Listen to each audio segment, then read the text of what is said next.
Halo, kembali lagi dengan saya Martriana Ponining Said, dosen Fakultas Ilmu Komunikasi Universitas Pancasila. Ini mata kuliah manajemen event. Kita akan membahas tentang kontrak dan manajemen resiko. Di mana CPMK-nya adalah untuk mengenali aspek legal serta komponen utama dalam perjanjian dan prosedur manajemen resiko. Ya, jadi kita sudah memasuki tahapan akhir dari pembelajaran pengelolaan event yang juga harus dikenali, yaitu aspek legal. Nah, aspek legal ini biasanya terkait 3 hal, yaitu kontrak, perizinan dan lisensi.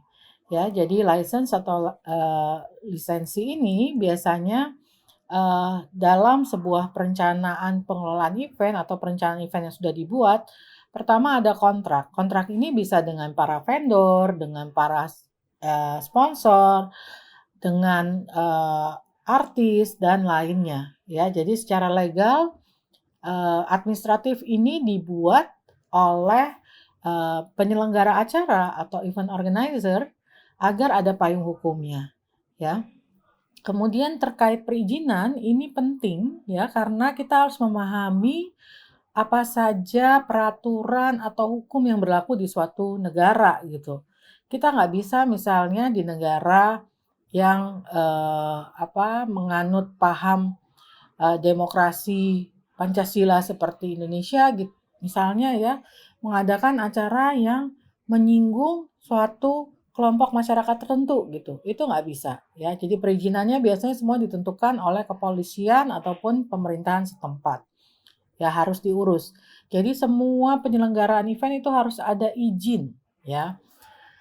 Kemudian lisensi atau license ini biasanya untuk event-event yang memang dimiliki oleh misalnya secara internasional ya. Jadi ini seperti kita membeli lisensinya ya. Jadi harus pastikan dulu bahwa memang lisensi itu sudah dibeli ya dan melalui prosedur yang sudah disepakati bersama.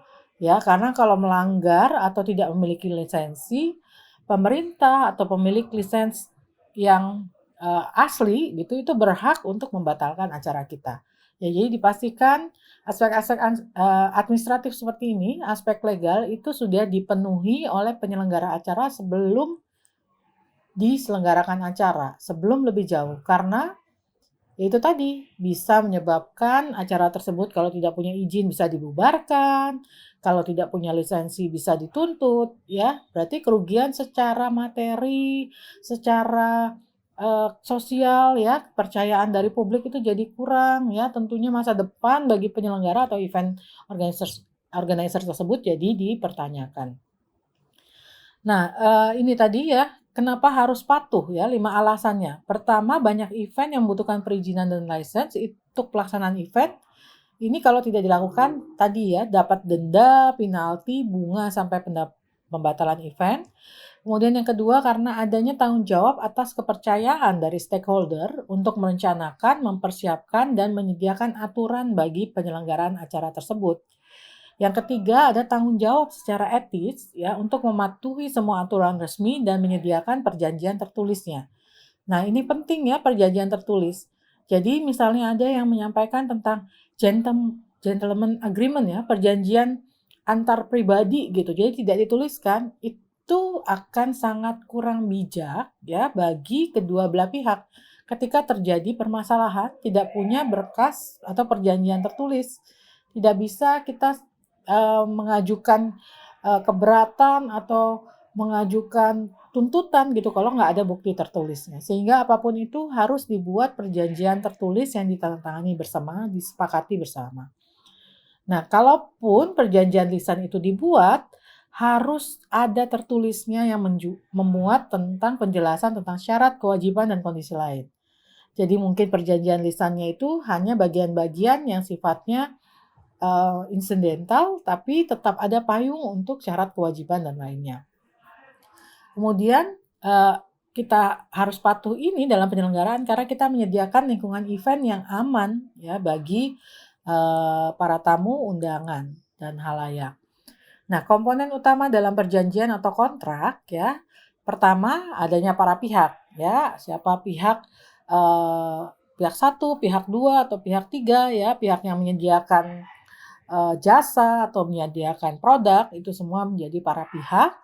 Kemudian adanya penawaran, ya di dalam perjanjian kontrak harus ada penawaran, apa yang ditawarkan, jasa apa, produk apa ya. Kalau misalnya terkait dengan penyewaan lampu, ya berarti harus ada berapa harga, biaya, dan sebagainya. Kemudian ada pertimbangan di dalam perjanjian dan kontrak, sebutkan. Kemudian ada persetujuan, ya tanda tangan kedua belah pihak. Komponen lain biasanya ada terms ya, terms and condition ya, kemudian cancellation ya kalau terkait pembatalan, biasanya juga force majeure ya kalau ada kondisi alam, bencana dan sebagainya. Kemudian ada masalah tentang pembiayaan, waktu, kemudian asuransi, ya reputasi ataupun perjanjian lain. Nah, itu semua biasanya jadi komponen lain di dalam kontrak, ya. Kemudian ada rider juga, spesifik permintaan dari para pihak yang bisa dituliskan ya di dalam kontrak atau dalam addendum.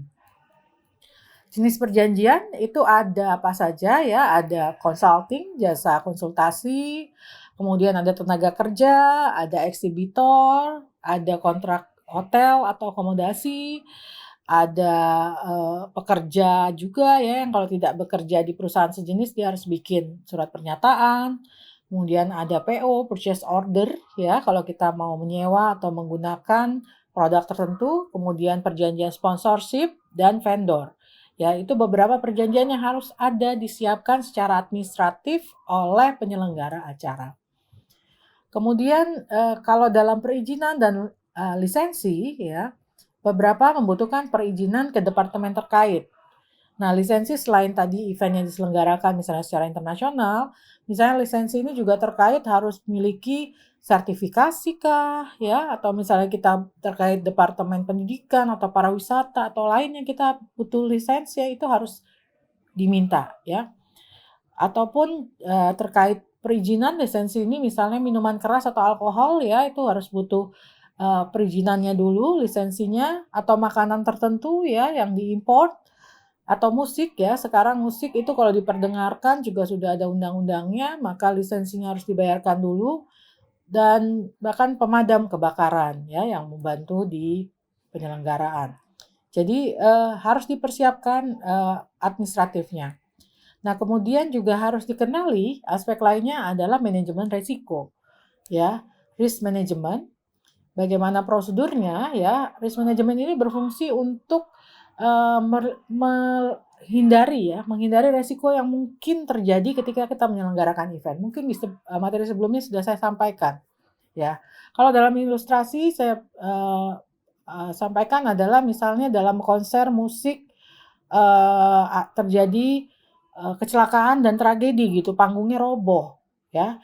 Itu adalah resiko yang bisa dihadapi ketika ada membuat festival musik. Bagaimana cara menghindari resiko ini? Resiko apa? Bukan sekedar panggung yang roboh, tapi korban jiwa ataupun kerugian-kerugian lagi yang mungkin muncul, itu kita siapkan resiko itu dengan apa? Ya, jadi pertama kita harus membuat rapat penentuan resiko atau risk assessment-nya, ya penilaiannya, yaitu di mana sebelum rapat kita mengidentifikasi partisipan yang potensial atau pihak yang berkepentingan, itu kita undang untuk bisa membicarakan agenda rapatnya ya. Kemudian ketika rapat kita mempersiapkan kelengkapan di mana event manager menjadi fasilitator ya, melakukan sambutan, diskusi serta menampung feedback dan rekomendasi. Jadi dalam penentuan rapat tadi kita sudah mengidentifikasi siapa aja yang mau kita ajak ya. Mungkin ini di sini dalam assessment kita bisa ajak vendor dari tata lampu, dari panggung, dari listrik, dari air dan sebagainya, itu semua kita undang ya. Sehingga kita bisa tahu kira-kira ada permasalahan atau risiko apa yang mungkin muncul. Ya, di situ dalam risk assessment kita lakukan. Jadi ketika misalnya memutuskan untuk menggunakan asuransi ya, untuk membackup secara pembiayaan, itu kita bisa hitung jumlahnya. Nah, ketika sudah rapat tentunya dokumentasinya harus dibuat ya secara prosedural. Nah, kemudian dibuat juga rapat keselamatan dan pertimbangan lain, di mana rapat keselamatan ini adalah melakukan survei dan persiapan sebelum vendor memasang kelengkapan acara. Ya, tadi kalau bikin panggung seperti konser musik itu, survei dulu ini tanahnya kuat tidak menampung ya sebenarnya. Jadi bisa atau tiga tinggi, eee, panggung, lebar dan sebagainya, bahannya itu harus diperhatikan. Pencapaian dari rapat keselamatan adalah 0% toleransi dari ketidakselamatan ya atau terjadinya kecelakaan itu harusnya 0% ya. Jadi rapat itu untuk bisa mencapai 0% dari kecelakaan yang mungkin terjadi ya. Kemudian bisa dilakukan inspeksi dengan menggunakan kamera CCTV ya. Jadi biasanya kalau CCTV ada rekamannya, kita bisa lihat misalnya tiba-tiba udah pasang lampu, lampunya hilang, siapa yang ngambil itu bisa kelihatan di CCTV ya. Kemudian juga rapat keselamatan dan pertimbangan lain ini membutuhkan dokumentasi ya, ketika sudah dibangun panggungnya, ketika sudah dipasang lampunya itu didokumentasikan. Dan juga yang penting tadi asuransi ya. Jadi kalau dalam penyelenggaraan event ya, walaupun misalnya, "Oh nggak bakalan ada apa-apa deh, nggak bakalan." Ya tapi kita tidak tahu gitu ya. Akan lebih baik ketika kita siapkan asuransinya ya, pembiayaan ini sehingga mengurangi, mmm, dampak negatif atau kerugian secara finansial tadi ketika ada korban jiwa dan sebagainya. Ya, kemudian yang terakhir adalah bahwa dalam mengelola event ini adalah tanggung jawab bersama sehingga sebagai event manager sekaligus menjadi risk manager. Ya, manajer resiko. Kita harus bisa menyatukan tim untuk bersama identifikasi dan mengelola kemungkinan resiko-resiko apa yang akan muncul. Kemudian kita komunikasikan pada semua stakeholders bahwa manajemen risiko pelaksanaan event adalah tanggung jawab bersama. Ya, jadi tadi kalau terjadi kecelakaan dan lainnya itu sudah menjadi tanggung jawab bersama, bukan kesalahan misalnya yang masang lampu atau yang masang panggung.